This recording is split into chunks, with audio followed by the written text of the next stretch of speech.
अब क्या पढ़ेंगे हम? चालक के प्रतिरोध को प्रभावित करने वाले कारक। क्या क्या ऐसे फैक्टर है, कारक है जो चालक के प्रतिरोध को प्रभावित करता है?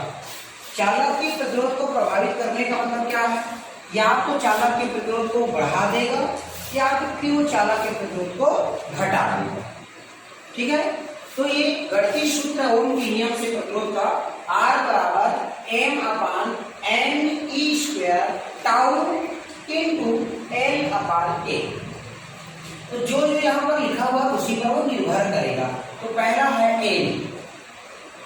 n मतलब चालक की लंबाई, चालक की लंबाई पर कैसे जो है प्रतिरोध चालक की लंबाई पर निर्भर करेगा।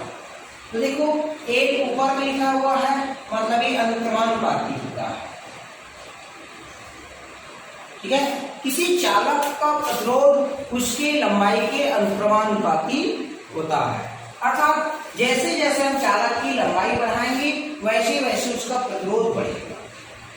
ठीक है, ज्यादा लंबाई का यदि तार है तो उसका प्रतिरोध भी ज्यादा होगा और छोटे तार का प्रतिरोध कम होगा। जो तार छोटा है तो उसका प्रतिरोध भी कम होगा, जो तार बड़ा है उसका प्रतिरोध भी बड़ा होगा या ज्यादा होगा। सीधा बात है, आपको कम दूरी जाना है तो कम परेशानी आएगा, आपको ज्यादा दूरी जाना है तो ज्यादा परेशानी आएगा। क्लियर? वैसे छोटा तार है तो उसका प्रतिरोध कम होगा, बड़ा तार है तो उसका प्रतिरोध ज्यादा होगा, अर्थात R अनुक्रमानुपाती है। क्लियर हुआ? ठीक। दूसरा चीज आता है इसमें एक क्षेत्रफल, तो चालक का क्षेत्रफल, चालक का क्षेत्रफल पर। तो चालक का जो क्षेत्रफल है, देखो सूत्र को देखो, बटा में है एक, अर्थात प्रतिरोध के व्युत्क्रमानुपाती होता है। किसी चालक का प्रतिरोध क्षेत्रफल के व्युत्क्रमानुपाती होता है, अर्थात जैसे जैसे किसी चालक का क्षेत्रफल बढ़ेगा वैसे वैसे इसका प्रतिरोध कम होगा। और यही कारण है कि जो मोटा तार होता है, भाई मोटा तार मतलब उसका क्षेत्रफल ज्यादा होगा, तो मोटे तार का प्रतिरोध क्या होता है? कम होता है, और पतले तार का प्रतिरोध ज्यादा होता है। इसीलिए उच्च वोल्टेज का जो करंट है उसको एक जगह से दूसरे जगह जब ले जाया जाता है तो मोटे तार का इस्तेमाल किया जाता है। आप लोग देखे होंगे रावण की तरह जो टावर बना रहता है ना, एनटीपीसी कोरबा और एनटीपीसी सीपत तरफ से जो रावण टाइप बना हुआ खेत में देखे होंगे, है ना, उसमें मोटा मोटा तार का उपयोग होता है और उसमें जो करंट सप्लाई हो रहा है वो नीचे से आपको चर की ध्वनि सुनाई देता है, समझ गया? और वो जो है कम से कम आपको 5-6 फीट से ही खींच लेगा आपको करंट, इतना उसमें पावर होता है, समझ गए? तो उसमें मोटे तार, तो क्यों मोटे तार का इस्तेमाल करते हैं? क्योंकि मोटा तार है मतलब उसमें प्रतिरोध कम होगा, और प्रतिरोध कम होगा मतलब करंट सप्लाई ज्यादा होगा, तो एक स्थान से दूसरी स्थान तक करंट जा सकेगा। और घर में हम लोग तार उपयोग करते हैं, पतला तार का उपयोग करते हैं, क्योंकि हमको कम दूरी ले जाना है। और ठीक है, इसलिए घर में जो पतला तार होता है मतलब उसकी प्रतिरोध ज्यादा होगा। जो खंभा वाला जो वायर है, तार है, वो मोटा होता है, उसमें प्रतिरोध कम होता है, क्योंकि उसको करंट को एक स्थान से दूसरे स्थान तक सप्लाई करना है, बाधा रहेगी। ठीक, समझ में आए? मोटा तार का प्रतिरोध कम होगा और पतले तार का प्रतिरोध ज्यादा होगा। अब आता है इसमें एन। ठीक है, एन मतलब चालक के पदार्थ की प्रकृति पर,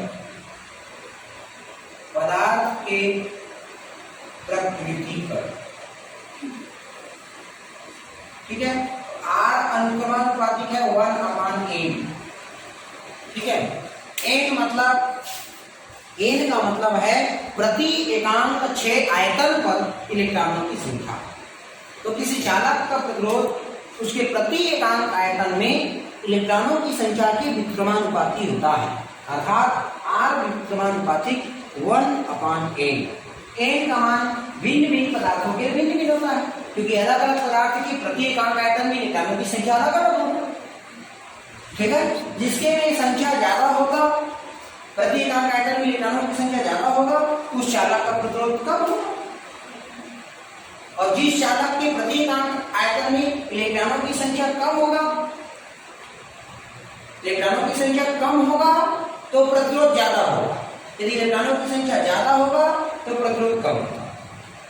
नीचे वाले का मान ज्यादा होने से ऊपर वाले का मान कम होगा, और नीचे वाले का मान कम होने से ऊपर वाले का मान ज्यादा होगा।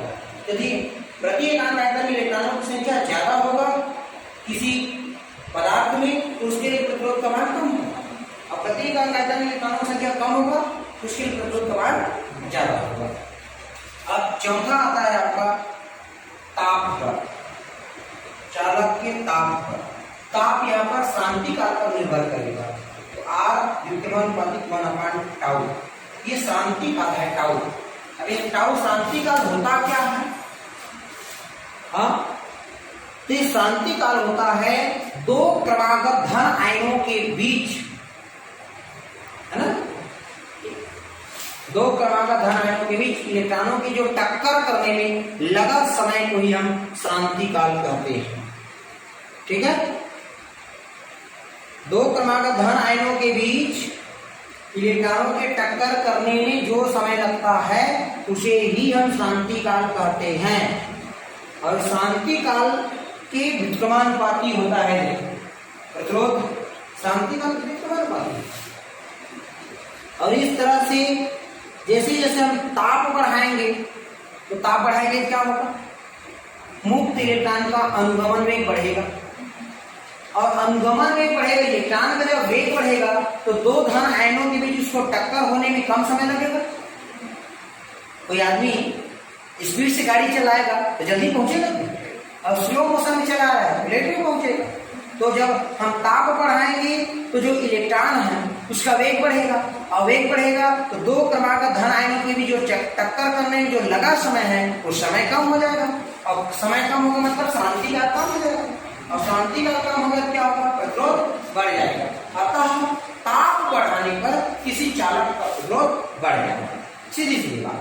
ताप बढ़ाने पर किसी चालक का प्रतिरोध बढ़ जाता है, और ताप कम करने पर किसी चालक का प्रतिरोध घट जाता है। तो ये था आपका चालक के प्रतिरोध को प्रभावित करने वाले चार कारक। ये द्रव्यमान को निर्भर नहीं करेगा, ठीक है, ये है द्रव्यमान, इलेक्ट्रॉन के द्रव्यमान पर निर्भर नहीं करेगा, इलेक्ट्रॉन के आवेश पर निर्भर नहीं करेगा। ई है इलेक्ट्रॉन का आवेश, तो आवेश तो कांस्टेंट है, इलेक्ट्रॉन का आवेश कांस्टेंट कैसे? इलेक्ट्रॉन का आवेश ई बराबर होता है 1.6 × 10⁻⁻19 कूलम। ये तो फिक्स है, इस पर क्या निर्भर करेगा? कांस्टेंट है। इलेक्ट्रॉन का द्रव्यमान होता है 9.1 × 10⁻31 किलोग्राम, ठीक है, ये भी फिक्स है। तो इन दोनों पर वो निर्भर नहीं करेगा, ये कांस्टेंट है, ये निर्भर करेगा L, A, N और टाउ, वो चार पॉइंट हमें लिखा। ओके बच्चों।